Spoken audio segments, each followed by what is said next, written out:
that astonished hundreds of thousands of eyewitnesses in Mexico City. The people were coming out of their homes. Automobiles were stopping in the street, and everyone was looking up at the sky. And you'll get the full wrap-up with our family who saw something strange in the Colorado sky. I looked up again, and I see a very intense, bright, shimmering white light. On a routine space mission, a Russian cosmonaut gets an unexpected escort. It followed us during half of our orbit. We photographed it, and our photos showed it to be 23 to 28 meters away. And Challenger astronaut Story Musgrave sees a similar object. It is rubbery, and it follows you for a rather long period of time. Something major has also happened in Africa. A unique mass encounter between aliens and school children. One night, thousands of people in Africa saw a meteor. 2 days later, something allegedly touched down outside Ruwa, Zimbabwe. This object landed with the 3 or 4 things beside it, and then a door opened, and this little man got out who had on a black suit. At the Ariel Primary School, 62 children came into contact with what they say were alien creatures. They were very slim, the suit was black, but it was the eyes that was frightening. A large number of children, all with the same apparent story. Why would 62 children lie? Celebrated Harvard professor John Mack interviewed the young eyewitnesses. It was silver, and the ring around it was red. It was red. Did light come from the whole thing, or? There are lights around here. Lights along the edge there. How many of the strange beings did you see? I saw one over here. They had eyes like that, and they were kind of just like looking at us. They were like kind of astonished at what we were. I felt scared. It felt scared? What was scary about it? Well, I felt scared because I've never seen such a person like that before. They experienced very powerful encounters with these beings, and were left with the rather disturbing fact that this seems to be what it is, and it seems to have no other psychiatric explanation. Mack feels the children did not experience a mass delusion, but they believe the aliens had an ominous message. Fungi, what do you imagine is his reason for visiting Earth? I think it's about something that's going to happen. Something that's going to happen? Yes. What I thought was maybe the world's going to end. Maybe they're telling us the world's going to end. I think they want people to know that we're actually making harm on this world, and we mustn't get too technology. How did that get communicated to you? I don't really know, but it just popped up in my head. Pollution. He never said anything. It's just that the face, just the eyes, they looked horrible. And the eyes, the horrible look, had that information that you just told me? Yes. In Africa, media exposure to aliens or UFOs is limited. Now, the people in Africa don't have television. They might have a radio, but I can tell you the media don't deal with UFOs there, but nervous of it. So where would they pick it up? Is it a mass telepathy? The children maintain a belief in what they saw and felt. If someone were to say, well, you know, you just have a lively imagination and you made this up, what would you say? I haven't been influenced by any of my friends. I have seen what I've seen. Socorro, New Mexico. When we got to this hill, I saw a lot of dust, and I let the speeder go, and I turned to investigate. I could see a white object sitting between those two bushes over there. As he got closer, Zamora saw something he had never seen before. It was sort of a big egg shape, bigger than a car. I heard this big boom in the bottom, and it fire came off the bottom. He took cover behind his car. I could feel the heat off of it because it was windy like now. And then it gradually pulled up about 20, 30 feet and stayed there for a while and then just took off. When the object flew over the horizon, Zamora's radio started working again. Panicked, Zamora called for help. Soon after, a state police car pulled up. We came down here and we saw this big rock right down here, and it was still on fire. And then we saw the imprints of the legs of the craft, and there was 4 of them. And then we saw this footprints around here. A few hours later, the FBI started their investigation. They went down there and measured the footprints and everything, but they didn't say what it was or not. The media descended on Socorro. This is one of the few sightings that got national attention immediately. Loni Zamora's story is on the national news. It's in all the newspapers. Everybody's talking about it. Randall thinks the incident is important because of the physical evidence. Landing gear marks were found. The bush was burned by the UFO engine. There were occupants, creatures from the craft sighted by Loni Zamora. 3 days later, the Air Force's top investigator took over. J. Allen Hynek, the Air Force consultant, came to Socorro. He looked at it, talked to Zamora, talked to Zamora's superiors, talked to people who saw the landing traces, took photographs. So there's physical evidence remaining behind. It's one of the few times they said there could be a flying saucer. He felt that this was one of those cases where the government was unwilling to permit him to say what he would like to say about it. And that dismayed him a great deal.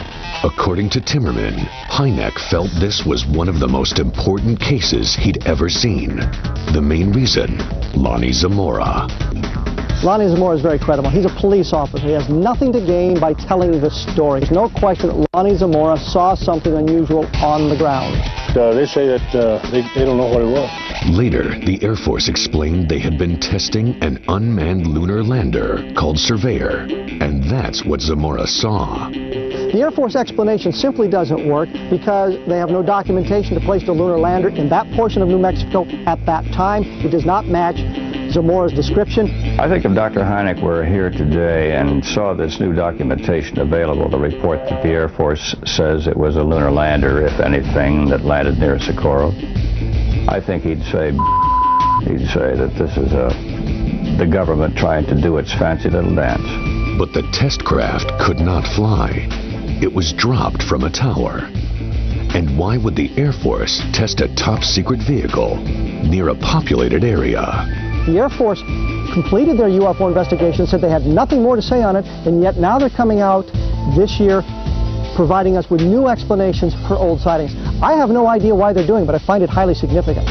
Experts feel there is a reason why the UFO landed where it did. The crucial location.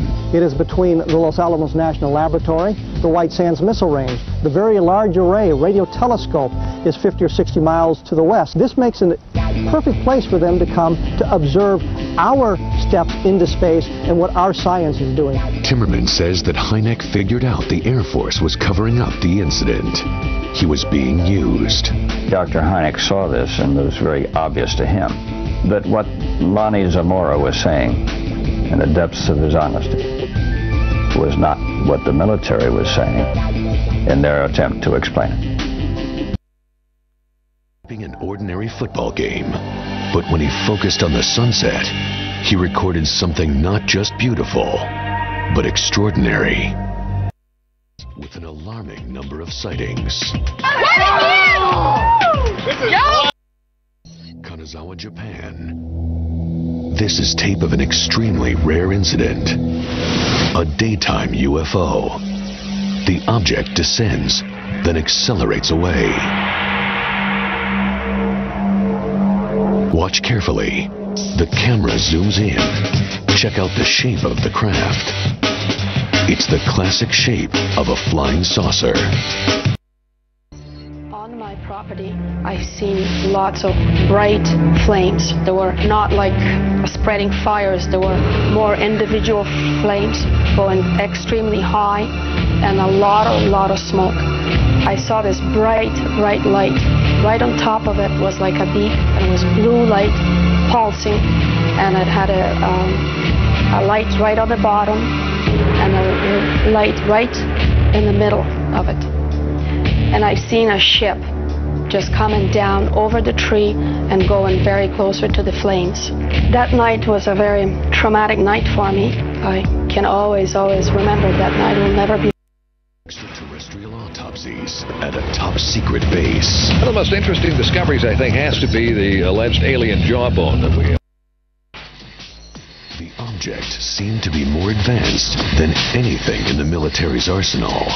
This craft shows up, and it's like they're playing with kids. It's like, do whatever they want and buy now.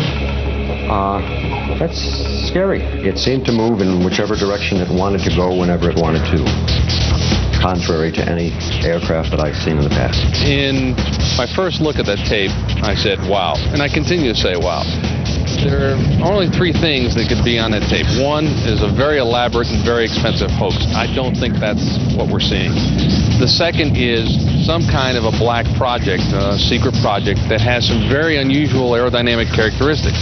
And the third, if you can eliminate all those aerodynamic answers, could be a true unknown. And if that is an unknown, if you can come to that conclusion, you got a pretty interesting piece of history right there. The video appears to be genuine. Specifically, it was taken by contractor personnel that are operating tracking sites for the United States Air Force. Did the cameras pick up one of the military's black projects, like a stealth bomber? Perhaps a top-secret aircraft reverse-engineered from alien technology? The camera operators and tracking sites are not exposed to those highly classified aircraft on a typical basis. What's startling about it is that it doesn't resemble any shapes that I would know immediately. And that's why I thought it was interesting to start with. It almost appears to be like spherical in the center and with a appendage on the bottom and on the top. You don't see any evidence of rotors. No. And also the startling thing is it seems to change. A frame-by-frame analysis reveals the changes the object's shape goes through. The physical profile of the object changes almost frame to frame, and sometimes it appears almost to be a fuzzy, gassy cloud. In some portions of the video, it appears to be several spherical objects surrounding a dark mass. When something starts to change shape like that in the air, you become very, very puzzled, because you realize that you're looking at something that appears to involve a whole new technology that we don't understand. The superior technology intimidates seasoned professionals. Like us viewing an ant farm, and the ants think they're it. That's the scary part.